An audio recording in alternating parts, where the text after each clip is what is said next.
গত ইন্টারিমের টাইমে যমুনা ঘেরাও, শুধু শাহবাগ শত শত দিন শাহবাগ অবরুদ্ধ করে রেখেছে। সেই উত্তরা থেকে শুরু করে যাত্রাবাড়ি পর্যন্ত লক্ষ লক্ষ ঢাকার মানুষ সারা দিন রাত কষ্ট করেছেন। গাড়িতে প্রসব হয়ে গিয়েছে, বাচ্চা হয়ে গিয়েছে, গাড়িতে রোগী মারা গিয়েছে, বিদেশের যাত্রী বিমান ফেল করেছেন, চাকরিগামী তার অফিস ফেল। কিন্তু হিজবুত তাওহীদ রাষ্ট্র বলতে পারবে না, রাষ্ট্রের আইন শৃঙ্খলা বাহিনী বলতে পারবে না একটা দিনের জন্য কোনদিন রাস্তা অবরোধ করে কোনো মানুষকে কষ্ট দিয়েছে। হিজবুত তাওহীদের শত শত ব্যবসা প্রতিষ্ঠান থেকে রাষ্ট্রকে প্রতি বছর কোটি কোটি টাকা আমরা ট্যাক্স দিয়ে যাচ্ছি। আমরা দোকানে যখন খেতে যাই তখন আমাদেরকে বলা হয় 15% ভ্যাট ট্যাক্স দিতে হবে। একটা মুরগির ছোট টুকরা যদি আমরা খাই 100 টাকা, রাষ্ট্রকে 15 টাকা ট্যাক্স দিতে হয়। রাষ্ট্রকে এইভাবে আমরা দিয়ে যাচ্ছি, আর আমাদের শরীরে রক্ত ছাড়া আর কিছুই নাই। এই হলে, এটা একটা বেসরকারি হল, এই হল কর্তৃপক্ষ আমাদেরকে বলেছেন আপনাদের মেহমান যদি একজন খায়, একটা প্যাকেট খাইলে 30 টাকা আমাদেরকে ভ্যাট দিতে হবে। আপনারা কল্পনা করুন, 100 টাকার আমরা হিজবুত তাওহীদ আন্দোলন, আমরা বেশি দামি খাবার খাই না।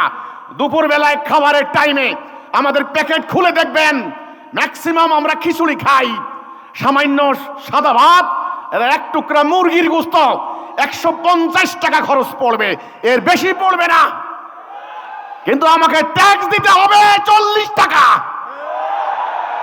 আজকে আমি সরকারকে এই সম্মেলন থেকে 2 লক্ষ টাকা ট্যাক্স দেব। তাহলে আমি সরকারকে ট্যাক্স দিয়ে যাচ্ছি, আমি সরকারের আইন মান্য করে যাচ্ছি, আমি হাজার হাজার কর্মী নিয়ে রাষ্ট্রকে রক্ষা করার জন্য প্রতিনিয়ত সংগ্রাম করে যাচ্ছি। এবার আমার রাষ্ট্র আমার সাথে কি আচরণ করেছেন, আমার রাষ্ট্র কি আচরণ করেছেন।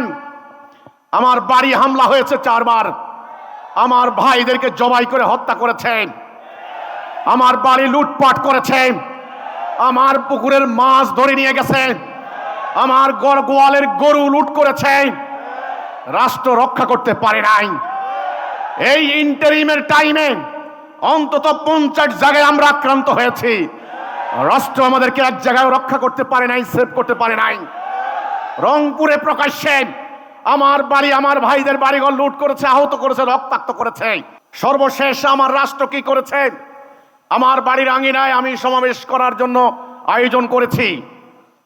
রাষ্ট্রের স্থানীয় কর্মকর্তা টিএনও মহোদয় ওসি সাহেবকে ডাক দিয়া বললেন ওনাদেরকে মিটিং করতে বন্ধ করেন, মিটিং বন্ধ না করলে 144 জারি করে দেবেন। থানার ওসি এসে আমার বাড়ির সামনে গ্যাদারিং শুরু করে দিল, আমরা মিটিং করতে পারি নাই। রাষ্ট্র আমার মানবাধিকার রক্ষা করতে পারলো না। এইখানে রাষ্ট্র জবাব দিয়েছে, আপনাদের বিরুদ্ধে শক্তি হুমকি দিয়েছে হামলা করবে।